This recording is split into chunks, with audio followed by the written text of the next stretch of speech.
Sebelum melanjutkan, jangan lupa subscribe dulu, terima kasih. Bab 380 Tembok Rusak. Mengapa aku tidak bisa menyelamatkannya? Wajah Chu Feng dipenuhi dengan kebingungan.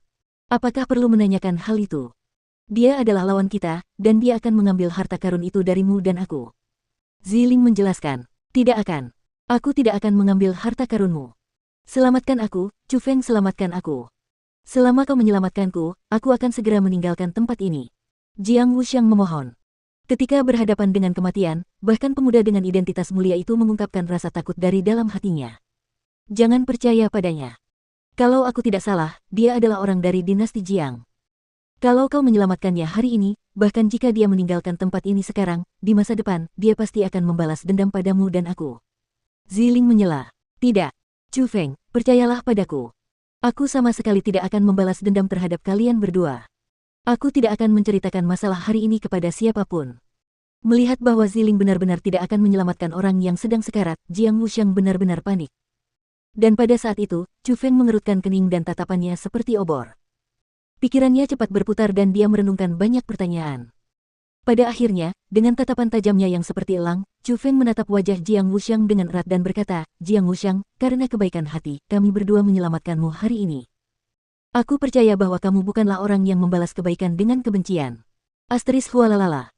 Setelah berbicara, Chu Feng menangkupkan kedua telapak tangannya lagi dan rantai formasi roh lainnya melesat keluar dari formasi roh di depannya dan melilit tubuh Jiang Wuxiang lagi.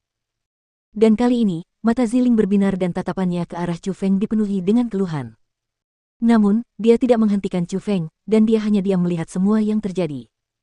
Akhirnya, Chu Feng berhasil menyelamatkan Jiang Wuxiang dan memang, Jiang Wuxiang tidak menyerang Chu Feng atau Ziling. Namun, setelah diselamatkan, sifat piciknya sebelumnya memudar dan yang ditukar kembali adalah sikap sombongnya sebelumnya. Namun, masih bisa dilihat bahwa dia sangat berterima kasih kepada Chu Feng. Chu Feng, aku, Jiang Wuxiang, mengingat kebaikanmu hari ini. Jika ada kesempatan di masa depan, aku pasti akan kembali untuk membalas budimu. Namun sebagai nasihat, tempat ini bukanlah tempat yang bisa kamu atau aku jelajahi. Akan lebih baik jika kamu meninggalkan tempat ini bersamaku. Jiang Wuxiang berkata kepada Chu Feng. Aku telah menaruh niat baikmu di dalam hati, tetapi karena aku sudah datang, aku, Chu Feng, sama sekali tidak akan kembali tanpa prestasi. Pergilah, aku harap kau dapat menepati janjimu dan tidak memberitahu siapapun tentang masalah hari ini. Kata Chu Feng. Jangan khawatir. Aku, Jiang Wuxiang, selalu menepati janjiku. Karena kau tidak mau mendengarkan nasihatku dan kau bersikeras untuk terus maju, maka terimalah ini. Mungkin ini akan membantumu.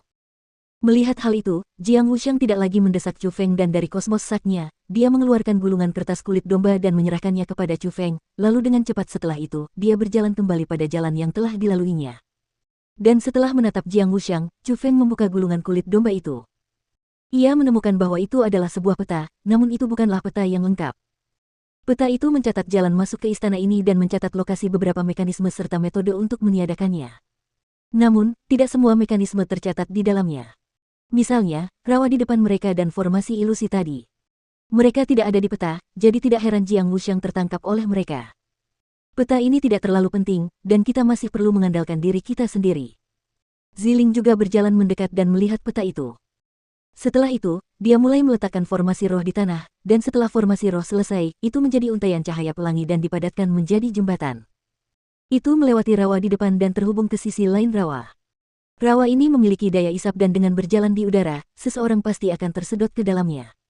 Tetap saja lebih baik untuk lebih berhati-hati. Setelah berbicara, Ziling melangkah lebih dulu dan melangkah ke jembatan pelangi dan menyeberang. Dia yang sebelumnya terlalu ceroboh juga mulai lebih berhati-hati kali ini. Setelah itu, Chu Feng dan Ziling melangkah maju bersama dan menerobos rintangan demi rintangan. Pada akhirnya, mereka menemukan sebuah masalah. Rintangan yang tercatat di peta sudah cukup tua, dan tampaknya sudah ada selama bertahun-tahun. Saat menerobos rintangan, mereka akan memulihkan diri setelah beberapa waktu. Metodenya sangat brilian, dan jika mereka tidak memiliki peta, bahkan jika Ziling ingin menerobosnya, dia akan diminta untuk menghabiskan banyak kekuatan, dan bahkan mungkin dia tidak bisa menerobosnya. Demikian pula, ada banyak mekanisme seperti formasi ilusi tadi.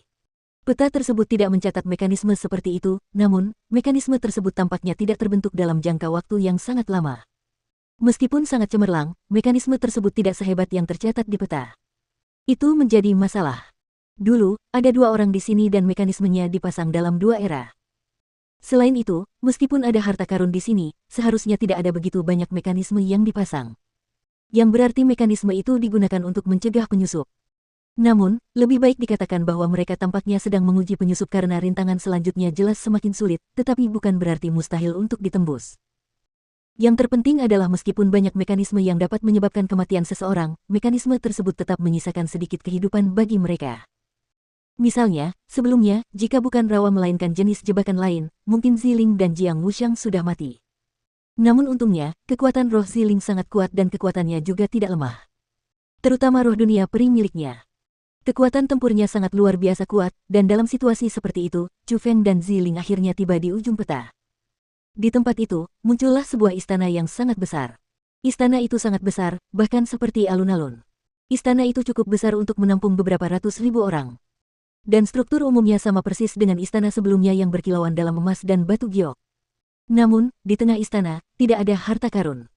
Tempat itu bahkan tidak bisa dikatakan berkilauan dengan emas dan batu giok. Sebaliknya, tempat itu benar-benar kumuh karena dinding di sekelilingnya telah dihancurkan oleh seseorang. Dindingnya sangat istimewa, dan bahkan dengan kekuatanku saat ini aku tidak dapat menghancurkannya sedikitpun. Orang yang melakukan ini pasti sangat kuat. Ziling mengamati dinding dengan hati-hati dan mendesah dengan wajah penuh keterkejutan. Dinding-dinding ini sepertinya pernah merekam sesuatu sebelumnya, jadi orang yang menghancurkannya pasti ingin mencegah orang lain melihatnya, kan? Chu Feng juga menemukan beberapa firasat. Benar-benar sial. Kalau tidak salah, benda-benda yang terekam di dinding sebelumnya pastilah benda-benda yang ditinggalkan oleh ahli kultivasi bela diri itu. Dan orang yang menghancurkan mereka seharusnya adalah Raja Monster yang dikalahkan oleh leluhur lama dinasti Jiang tahun itu. Lagi pula, dari legenda, ia menjadi begitu kuat karena mendapat warisan. Ziling menggertakkan giginya erat-erat dan dia tampak sangat marah. Hanya karena keegoisan Raja Monster itu sendiri, dia menghancurkan warisan yang ditinggalkan oleh seorang senior agar orang lain tidak dapat memperoleh manfaat darinya. Itu benar-benar menyebalkan. Tunggu, sepertinya ini bukan akhir dari istana bawah tanah. Tiba-tiba, Chu Feng berbicara. Kenapa begitu? Tanya Ziling penasaran. Lihat ini. Chu Feng menunjuk peta di tangannya sendiri. Ini. Setelah Ziling mendekat dan dengan hati-hati melihat ke arah yang ditunjuk Chu Feng, bahkan ekspresinya pun berubah.